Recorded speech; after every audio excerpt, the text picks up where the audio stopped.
So as you will see here, here's a ferry. I mean, what's incredible is that you have the waterways, and so people are boarding a ferry, but as you will see, there is a number. So it is like a bus. So you know from where to where are you going, and it's seamless. So you can take the bus, you come down, you take the ferry, and it's connected also to the metro system and to the regional rail system. And the most important, of course, for all of us is that you have the right to walk. What is important for us to understand that it's not about a cycle or a bus or a ferry, but how the system has been integrated. For one ticket, you could take a bus, you could take the metro, and you could take the ferry. And that's integration, and that's what excites me.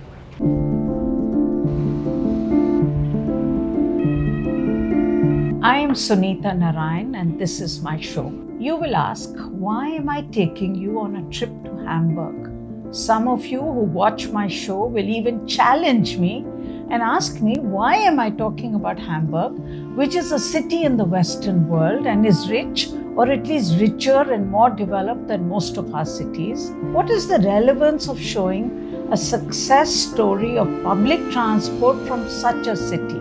Can it work for us in our world where public finances are so limited and the needs are so enormous?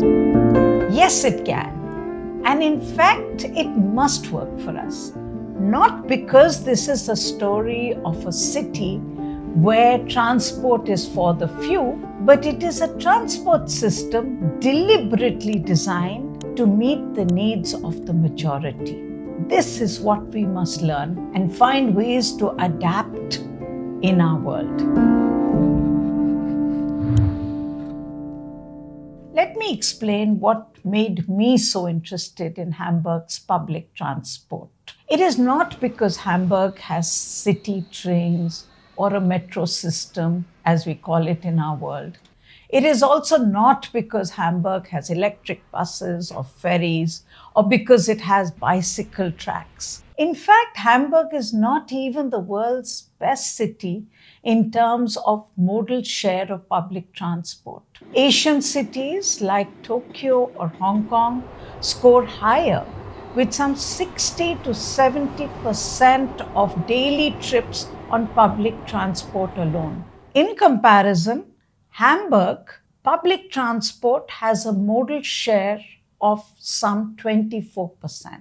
However, if all trips are accounted, then according to the 2023 German government survey, public transport, cycling and walking all add up to 71% of daily trips. The city has really made big gains in cycling and walking. The good news is that transport by private cars is down between 2017 to 2023. But there is still a way to go for the city to meet its goal of 30% modal share for public transport.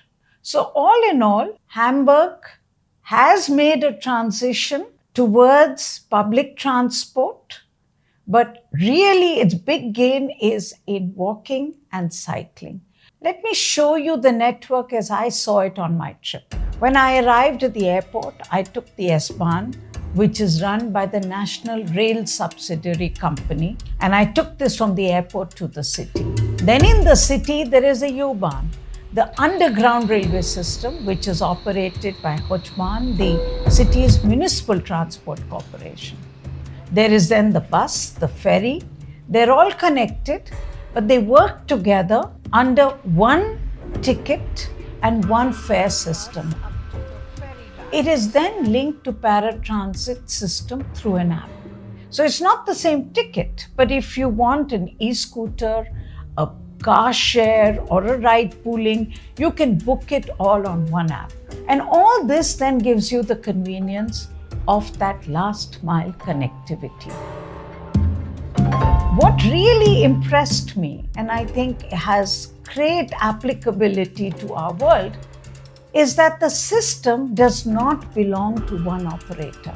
So there are many modes of transport and many operators, public and private, and they all work together. This is not unique to Hamburg. Many of you watching it will come from cities which probably have a much more elaborate system of a perfected one ticket for public transport. But it did start with Hamburg.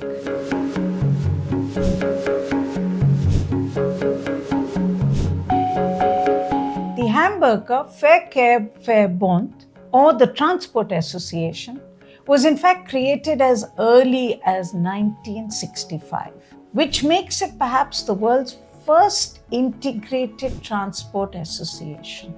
It brought in the concept of a unified ticket across different operators and different modes of transport, so that people could get seamless connectivity.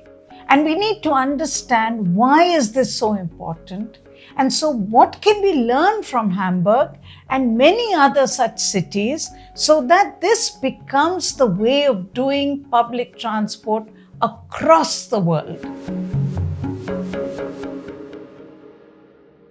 First, let's understand how is it organized so that there is coordination and oversight over so many public and private players in the city transport business. In Hamburg, what is fascinating is that the public drives the system. How? The HVV is the apex body for integrated public transport planning and coordination. The city of Hamburg has an 85% stake in this body, and the rest is with other regional city governments. So it makes the whole region come together. This body sets the prices, it determines the routes, it harmonizes timetables, but most importantly, it collects all the revenue, so it pools it, and then redistributes the revenue earned from the tickets based on usage and an agreed formula. Now just think how you would apply this in our context.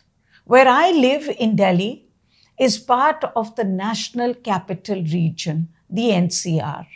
This massive urban conglomeration where people move between Delhi, Gurugram, Faridabad, Noida, huge number of transport between our region. What we could have in this case would be then an integrated transport body which would manage public transport. One region, one transport system, moving people, not vehicles. Why this is so important is because we know that public transport does not begin or end with a train or bus journey. It starts at home or it starts in your office when you first need to walk, to cycle, to take a taxi, to carpool or take a shared scooter to the nearest bus or train station. Or if you have a short distance, then you need to take a paratransit system to your final destination. So it is all about finding options out of private transport and into modes that are convenient, that are affordable, and that are safe. This is why the Hamburg public transport system links to the Paratransit through its app. In a perfect world, it should have been one ticket. But it certainly today makes it attractive to take the bus or the metro, knowing that you will be able to get to your destination without a bother.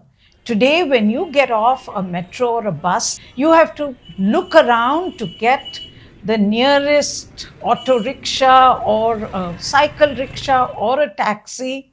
This then deters you from taking the system and you prefer to take your private car, which will take you from home to your final destination. And this is really where the Hamburg model is something that tells us where the future will be. So Hamburg may not be the ultimate city in public transport, but it tells us how it has journeyed from way back in 1965 to integrate its modes of transport so that it displaces the personal car. This is really where the story becomes exciting.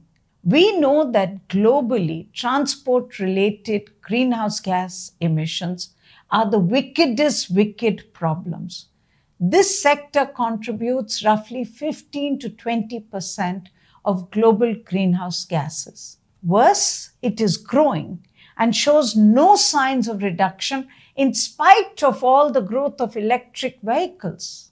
And this is because even as individual cars are becoming more fuel efficient, the sheer growth in numbers is negating any reduction. To bend this curve, it is critical that cities invest big time in making public transport and its related cycle and walking infrastructure so good, so convenient, so that people do not need to take out their cars. What is important is to note is that car traffic in Hamburg has reduced by some 19% since 2000, even as its population has increased by 10%.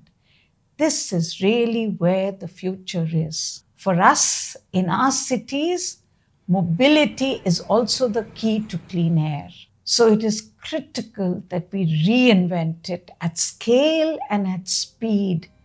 And the learning that we have from other cities of the world must teach us what we can do even better, because we need not just to secure our local air pollution, but also make sure that the way we commute does not add to global greenhouse gas emissions.